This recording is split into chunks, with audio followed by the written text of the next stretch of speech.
Hello, PreCalc. We are watching this is the 26th, so that's Friday, so it's an after Thursday's video. However, it's not getting up till Friday night, as you can see, so hopefully that's not been inconvenient. We are going to review for the final. I've come up with about 50 problems. And we're going to review those in I think the 3 days that we have together. So we'll do about 17 problems a day. And we will then be ready for the final. Of the 50 that I review, 25 will be on the final. And they won't be exactly like these, but very much like them. So let's prepare. So we'll head up for 17. Alright, the first one says evaluate the function at the specified value of the independent variable and simplify. So here we have, this is what we want. We want to find g of negative 2/5. Now, negative 2/5 has to fit into one of these pieces. The place we look to see which piece it are these values here. So these are like x, the independent variable, but they just happen to call it t. So is this t less than negative 1? Is negative 2/5 less than or equal to negative 1? It is not. How about, is it between negative 1 and 1? Yes, it is, negative 2/5. So we're going to put this 2/5 into this function. So let's do the work. We're going to put, there's a negative sign, then in parentheses the 2/5, it's squared, then the negative sign, and then, can you see that well? Ooh, I'm sorry I didn't get you this paper, so you just have to jot this problem down. So feel free to pause that while you do, because you need this in order to do your classwork when you come in on Tuesday. And I will actually give you some extra credit on the final if you can get these correct without asking for help. So we have negative 2/5 squared. Now we're up to here, minus, and then negative 2/5. So to keep all the negatives straight, I put the negative 2/5, which I'm putting in for t, in parentheses, and that helps me do that. So negative 2/5 squared is 4/25. Then that's negative, and then we have a positive 2/5. How many 25ths is 2/5? 5 goes into 25 5 times, 10 25ths. Hope your fraction work is well. Minus 4 plus 10 is 6/25. Alright, so I'm getting letter, and this has a multiple choice. When you work in class on Tuesday, it will not be. So I get to check this. It won't benefit you to write down E because you don't have this paper. So just follow the work and know how to use a piecewise function. Find the piece and plug it in. Alright, number 2. Evaluate the difference quotient. So, in your mind or in the card, f of x plus h minus f of x divided by h divided by h. This is a difference quotient. So, we've done these a number of times, so hopefully they're getting really good. So this tells me the function. So if you're thinking of the function as a machine, then this function is the 6x minus 9 machine. So when I put in an x, it will spit out whatever I put in times 6 minus 9. So if I put in a squiggle, it'll spit out 6 squiggles minus 9. But it's asking me to put in fx plus h into this function. So when I put x plus h into the function, it'll take 6 times that minus 9. So that's what I'm going to write for this part. 6 times x plus h minus 9. So now I've done that part. Now the minus sign followed by f of x. F of x is 6x minus 9. I will put it in parentheses. Because we recognize this negative sign will affect it. Divided by h. And then we just simplify. Distribute the 6. Distribute the negative sign. And then it's a fun time. A lot of things should cross out. And now we have 6h divided by h. So 6 remains. Alright. Let's go on to the next one. Actually, this one, it says find the vertex of the parabolic graph of the equation. We actually did not do parabolas in this form. And later in this packet, as you all call it, we learned y equals 4px. I wrote it xp, or y equals 4px, and if Hector and Kyle are around, it looks like this. And we did it if it is the other way, it's x equals 4yp, and if Hector and Kyle are around,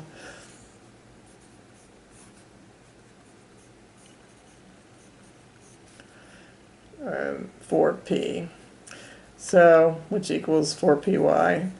Alright, and then we knew what to do, what all that meant and what to do with it.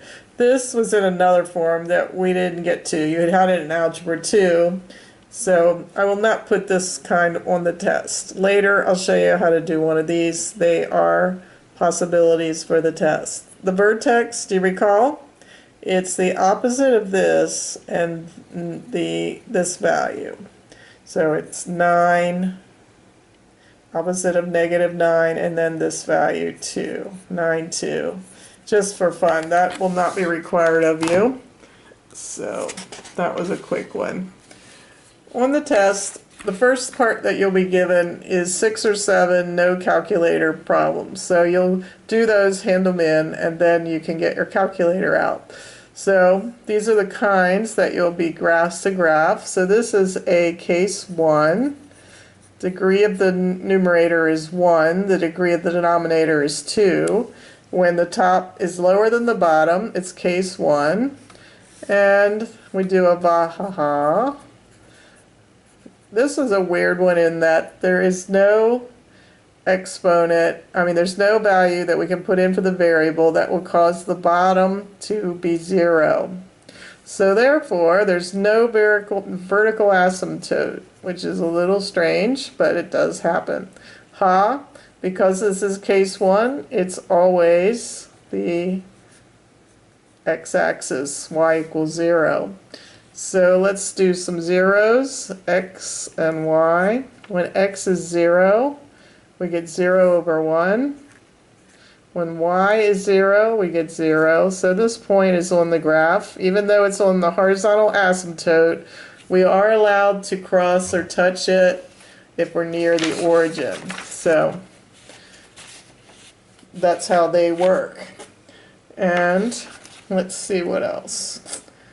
We can find another point, like a starting point. So let's put a 10 in there. 10 over 10 squared plus 1 becomes 10 over 101. So that's a little more than a tenth. So it's pretty close to here. So turns out I'm going to have to just graph more spots for this one, but it ends up going like this, something like that. So I know it's going to become asymptotic way down here and way down here, but it's allowed to cross this asymptote here. So it's kind of a strange graph, and I won't ask you one that's really strange like that, but some principles were reviewed, so it wasn't a total waste. Alright, basic graph. All right, number 5. All right. All right, this one has some tricks to it too, but it's more doable. It is a case 2. One like this could be on the no calculator part. Degree 2, degree 2, they're the same. So you find the horizontal, well, let's do the vertical. This time there is one. When x is 0, so we have, this is an asymptote. And the horizontal one is the lead coefficient in the top divided by the lead coefficient on the bottom. 1 divided by 1 is 1, so that's the horizontal asymptote. And let's see what comes up of it if I do x, y, and 10. When x is 0, f of x is the same as y, so 0 minus 9 over 0. So that's none. That's an impossibility to divide by 0. How about if we zero out y? Is there anything that would make this 0? Well, it factors x minus 3, x plus 3. So there's actually 2 things that will make that 0, and that is 3 and minus 3. Alright, so for x, it's going to cross at 3 and at minus 3. And what else do I need? A starting point. So at 10, I get 10 squared, or 100 minus 9, which is 91, divided by 100. So it's a number close to 1. So it's going to come near this asymptote but below it. So it looks like it's going to come like this and bend downwards. And because this is squared, it's not going to go above like the normal jump the asymptote game. So it's going to have to come from down as well and go like that. So it's a volcano whenever you have a squared factor in the denominator. Alright, so that's the graph of this kind. So again, write these down so that you have excellent guide and it'll help you get extra credit toward your final when you do these in class on Tuesday. Alright, this is a very basic one. This is case 3. So the degree of the numerator is higher than the degree of the denominator. And we always do ha, sa. And then usually all we need is 1 point, and that's when x is 0. And we can get the whole thing. We can see right away that the horizontal asymptote, what causes this to be 0 is 2. So we have to exclude that from our domain with an asymptote. The slant one, however, requires a little algebra 2. We have to divide polynomials. X minus 2 goes into x squared minus 5x minus 4. And x divided by x squared divided by x is x. Multiply x squared minus 2x. Subtract. Remember, it's divide, multiply, subtract, and bring down. So subtract, and this negative will cause this to be positive, so we have a negative 5x and a positive 2x, which is a negative 3x. Bring down, and we repeat. So now we're going to divide this value by this. Negative 3x divided by x is negative 3. Multiply, and we get negative 3x plus 6. And now when we subtract, this will be gone, and we have a negative 6 and a negative 4, which is a negative 10, but we don't really need the remainder. So y equals x minus 3 is the slant asymptote. So we had over here the horizontal asymptote was 2, and the slant one is x minus 3. So graphing that, it crosses the y-axis at -3, and there's a run and rise over run of 1 over 1, so it's a line that looks like that. Now we learned that the slashes either go horizontally or sort of vertically, so this value will tell us. So when I put a 0 into this, I get 0 minus 0 minus 4 over minus 2, which is a positive 2. So let's graph that point. 0, 2, right there. So that tells me we've got this kind of graph. All right, so that's case 3. Moving right along on number 7. This is a NC, a no calculator, part 1. You have to recall what this is, and then we will adjust it, transform it with that. 2 to the x is a graph. It's called an exponential graph, and 2 points will be enough to get it. So we'll do when x is 0 and x is 1. So when we put x is 0, we get 2 to the 0. So I'm just graphing the basic y equals 2 to the x. When x is 0, we get 2 to the 0, which is anything to the 0 is 1. And this point is on a lot of these. And then when x is 1, we get 2. So we get 1 over 2 up. And if that doesn't bring it back to mind, you can graph -1, 2, -2, 3, a bunch of other points. But the tail is on this side, and it goes zinging up like that. However, our graph has an adjustment, a transformation. A 2 is hugging the x. So that means it's a left-right, opposite of what it might seem. And we're going to move that to the left 1. So this, I'll do it by this point. I'll bring that over and just re-sketch the whole thing. All right. So this darker one, thicker one, is the final answer. All right, let me check that.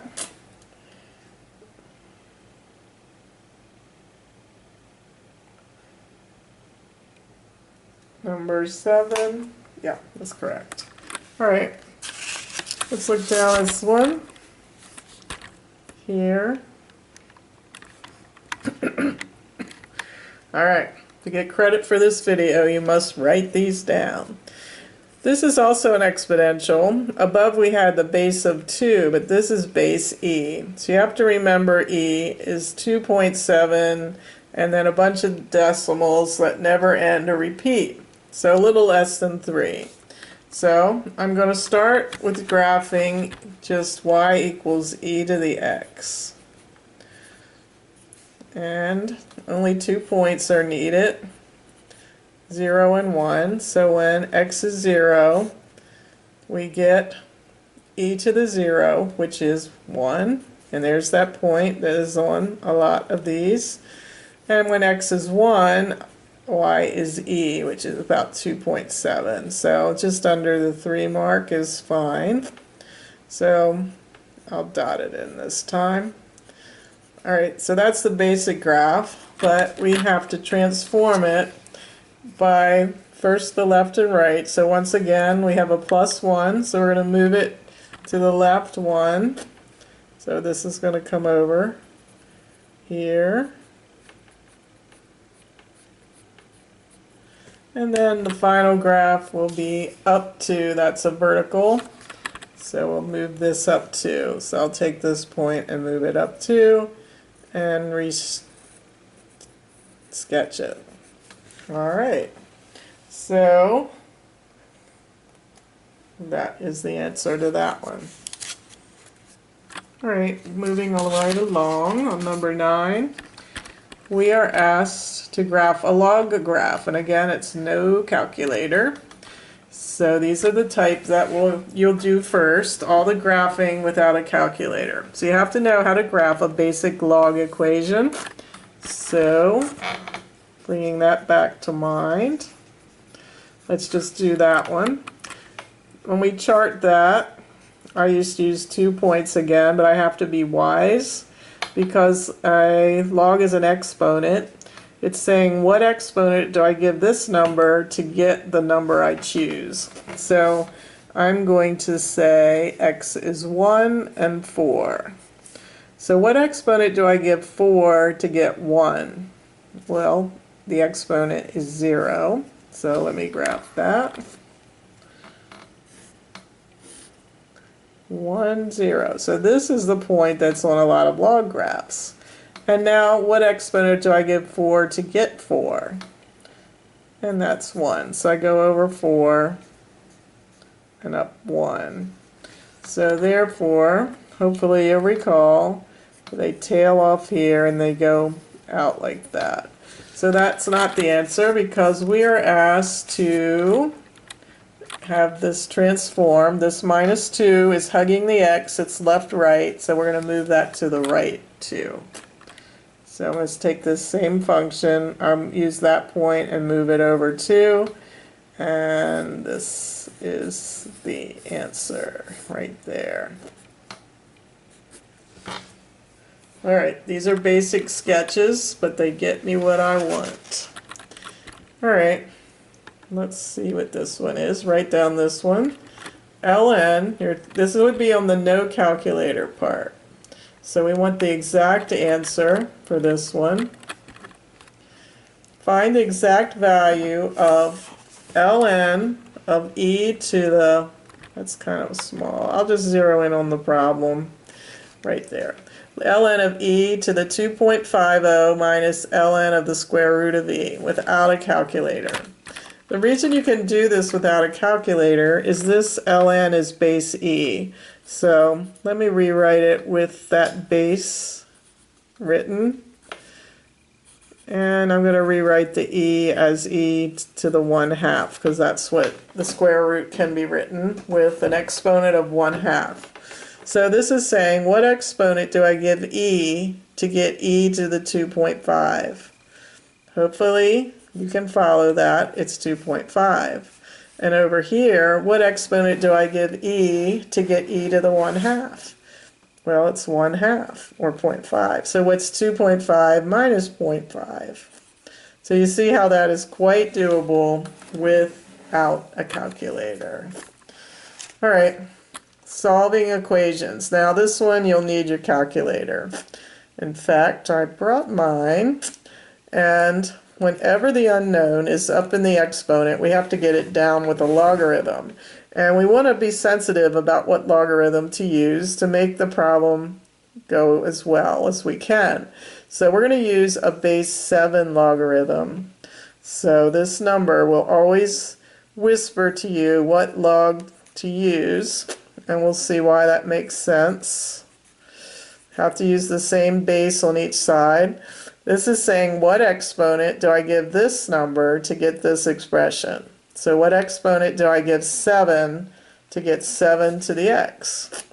Just x. You see how that base 7 exponent undid this and left us with an x. Over here, our calculator doesn't know how to do a base 7, but we know how to put it in our calculators. So log 9 divided by log 7. So let me get that going here.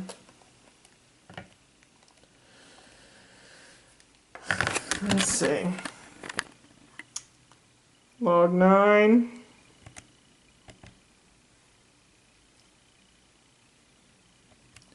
Finish up on the screen too well. Divided by, especially when I'm moving it all around. Log 9 divided by log 7 equals 1.29, we'll say. All right. Log 9 divided by log 7.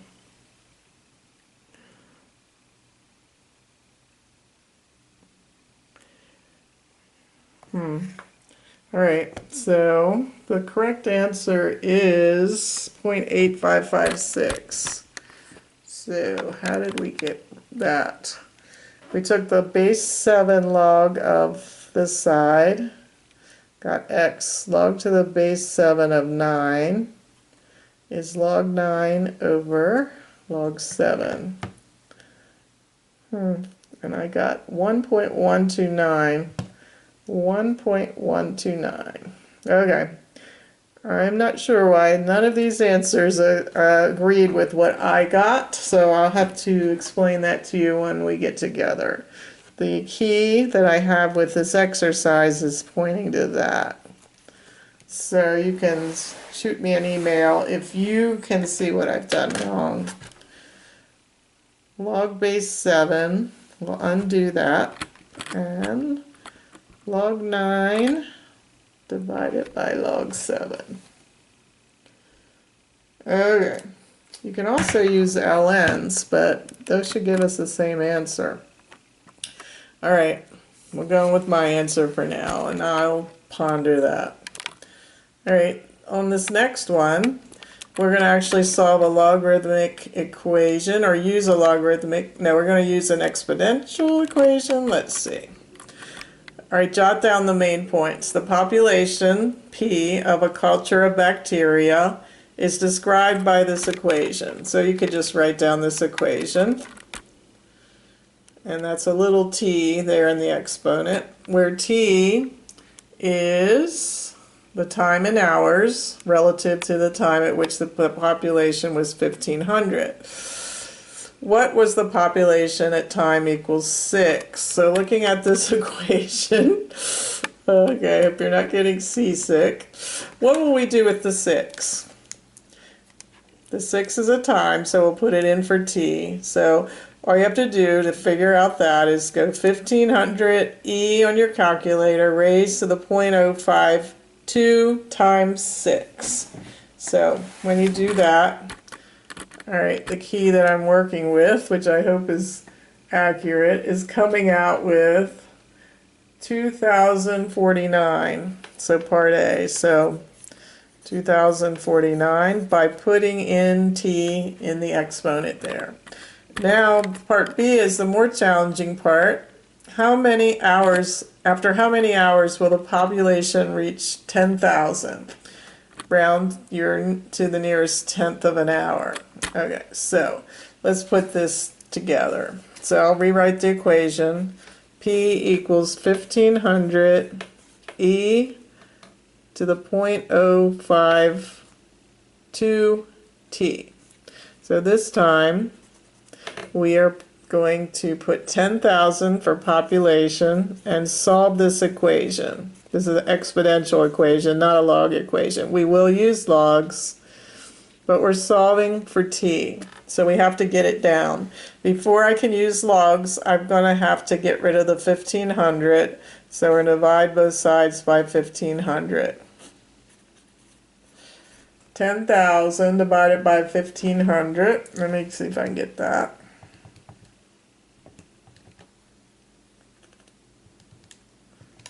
6.67.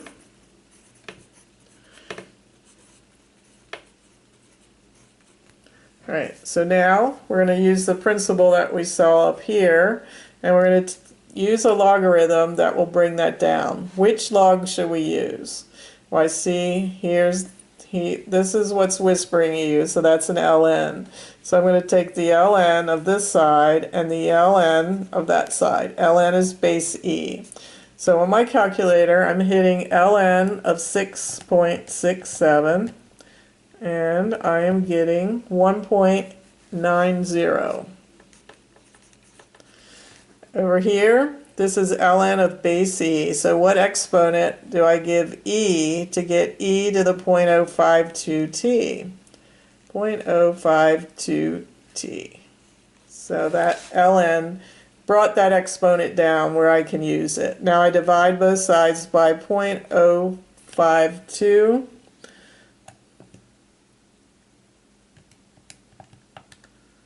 And I'm going to get 36.5. It's the nearest tenth, so 36.5 hours is my answer.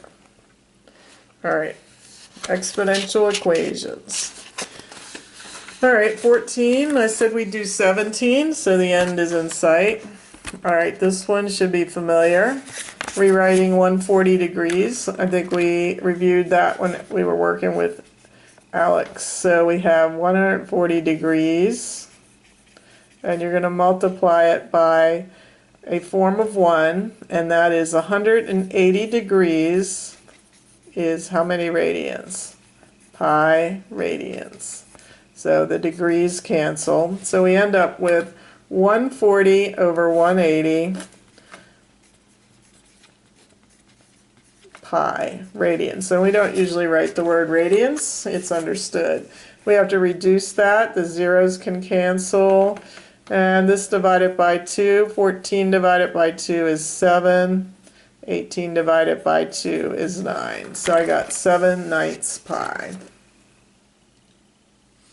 And it's one of our selections. All right, now the other way, 5 pi over 2 is already in radians, and we want it in degrees. So I'm going to put 180 degrees is pi radians. So the pi's cancel. And I can take 2 into 180 and get 90. And 90 times 5 is 450 degrees. All right. Okay, a little more trig here. Find the exact value of cosecant using the triangle shown. A is 15 and B is 8. All right, so how can I get the cosecant? Well, I recall that the sine of an angle is going to be 1 over cosecant. So they're reciprocals of one another. So if I could get sine, I can flip it and I'll have cosecant. Because cosecant is 1 over sine. So they're reciprocals of one another. So my goal is to find sine of theta. From this angle, that's going to be opposite over hypotenuse. So I need to know this value. So if this is 8 and this 15, how do I get that one? I'm going to Pythagorean it. So on my calculator, I'm doing 8 squared plus 15 squared. And I got 289.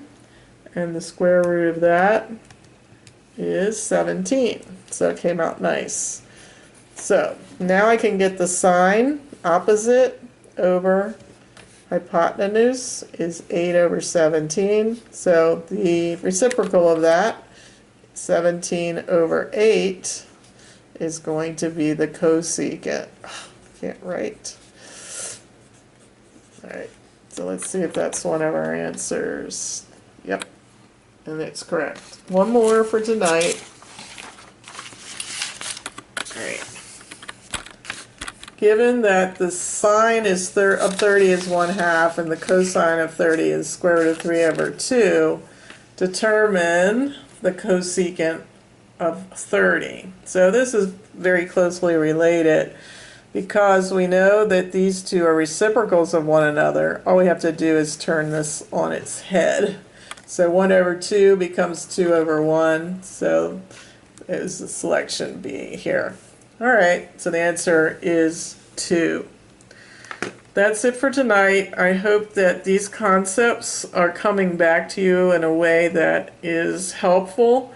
And I want you to go ahead and study these 17 so that you can do well tomorrow, or on Tuesday, on the 17 that you'll have in class that are just like these, parallel to them.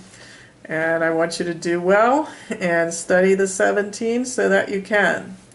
Carry on, class. Carry on.